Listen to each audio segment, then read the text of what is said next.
started. So we are talking with Marco Mendoza from Thin Lizzy. How are you doing tonight? Good. How are you, Mitch? Very Good to be good. here, man. Good to be anywhere. Yeah. So now, tell me about working with Thin Lizzy, one of these classic groups. Well, that relationship started back in 94, Right. 95. I was working with John Sykes. We're doing the Blue Murder, coming off a few albums there, 3 albums maybe. And we would go to Japan. That was one of our touring, one of the legs on the tour. And we would include some of the stuff that he co-wrote with Phil, like Thunder and Latin and Cold Sweat, et cetera, on the set. And long story short, Udo, the promoter down there, approached us at dinner and said, "What do you guys think about?" Well, he was talking to John. Where are the guys? He's a big fan of Phil Lynott and the band.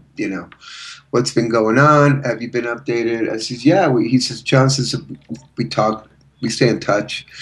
And he just he planted the seed, if you will. He said, what are the chances of calling the guys and maybe doing a reunion of sorts? Right. Of course, the big question was, since 86, when he passed away, and before that, they hadn't done anything with Phil. And the big question mark was, Phil's not around anymore. Long story short, the thing came to fruition. It came together. He called everybody, and the guys were, they heard about me. They knew the work that I'd done in other situations. So, Right. yeah, let's check them out. And I think they had 2, 3 other guys in mind. And John calls. He says, the guys are flying out, and I brought you I threw you in the mix, and I think you're the cat for the gig. And so, long story short, they came out. I met them. I did all my homework. I did everything Thin Lizzy that I could do: videos, recordings, albums, live stuff, and I did a lot of homework. And they showed up, and they kept throwing songs, and whatever they threw up, boom, let's play it. And they were like, "Oh, cool, cool."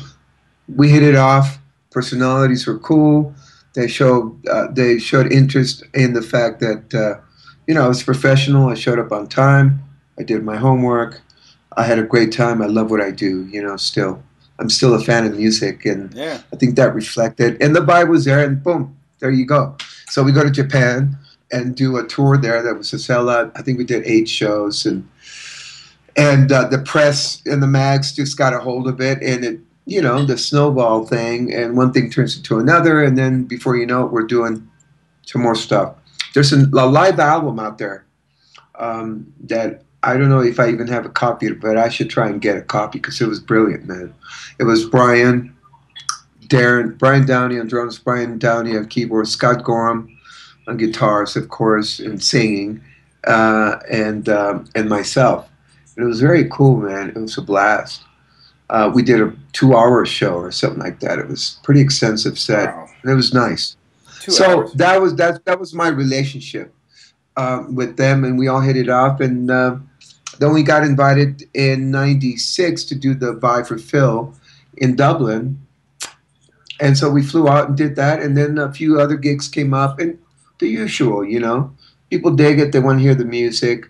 The hardcore fans, Phil in it fans were like kind of opposed to it or whatever, and but we moved on. The bottom line, people love the music. It's classic rock and roll at its best, and in a way to Phil, to his legacy and the history, and what a mark he left, a big mark in the rock and roll history. Right. So that was it, man. So through the years, we went through a few changes. Brian decided not to go on the road anymore. He didn't want to travel that much. So Michael Lee came in. May he rest in peace. He came in and played drums. Right. Tommy Aldridge played drums. And then Darren decided to bail. So then it was just Tommy Aldridge, Scott, John, and myself. Right. And that ran its course. And then it started getting a little hard. There was no management or lack of direction. And it started going through all the changes, all the growing pains of being on the road and touring. And then we got busy. Tommy and I started doing a lot of stuff. We were working with Ted Right. Nugent, and Lizzy and Whitesnake for a period there. We were juggling, him and I. And I love Tommy to this day. He's, you know, him and I are we talk to each other musically. We know each other really well. So we started getting a lot of calls, a lot of work, and coming back to the LIZZY camp, they were, you know, weren't sure about what to do, when to do what, and the offers were coming in, but it was, let's just say, it was a little disorganized.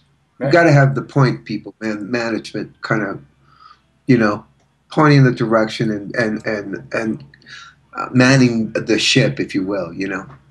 And so that's what happened, man. Through the years, I left a couple of times, and then I was available. They called me. I said, "Yeah, let's do it." But I'm a big fan of the Yeah. history, and it's just amazing, man. The guys. The more I get to know the guys, the more I get to know the history, and the guys. I love the guys. I consider them my friends, you know.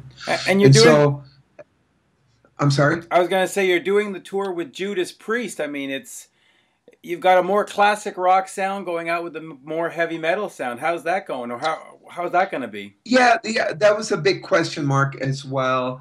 And but you know, it's a great opportunity for us to tour in the U.S.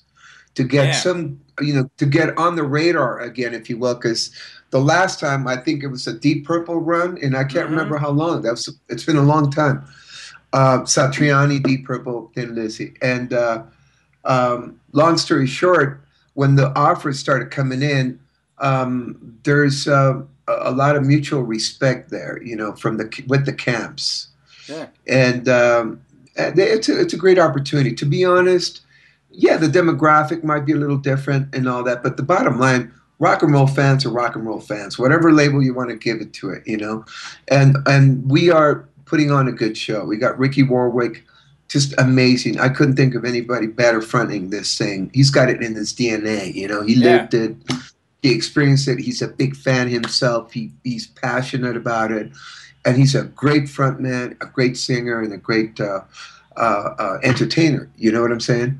And so he's doing a great job. The only thing that created kind of a little bit of a stumbling block was, you know, when Vivian had to split. Right. Go And I bankrupt. think what happened is that we had no idea that this thing was going to grow like it's growing. And so Vivian had prior commitments, and lucky enough, you know, Richard Fortes, like a lot of guitar players, are out there going, that would be the gig, man, because it's a Yeah. guitar player's gig, right?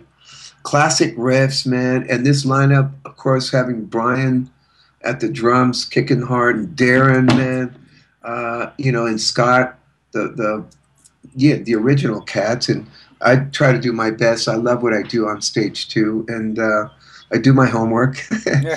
and so it's a good. It really it's a very very cool lineup, man. Yeah. Everybody gets along. There's a lot of mutual respect, and the common denominator is to get back on the map and kind of re-educate the fans that know very little about Thin Lizzy and kind of get them hip to what's going on, you know. And they've got a lot of new releases and remixes and all that, and so Yeah. The deluxe editions are all that's my coming out. history, man. I could go on for hours and hours and Yeah. hours. Huh? All the deluxe editions are coming out, and you got Damon Johnson in the band. And so the other thing that happened is, again, when Richard came in to step in for Vivian, Vivian left to do the Def Leppard thing, and he all his intentions were to go do that run and come back. Well, Def Leppard is getting busier and busier and busier, and then the same thing happened with Axel. Once we had Richard in the mix, who he's a great guy, man, great player, great energy, the whole thing, you know, and a big fan of Thin Lizzy music. So he did his homework, man. It was playing beautifully.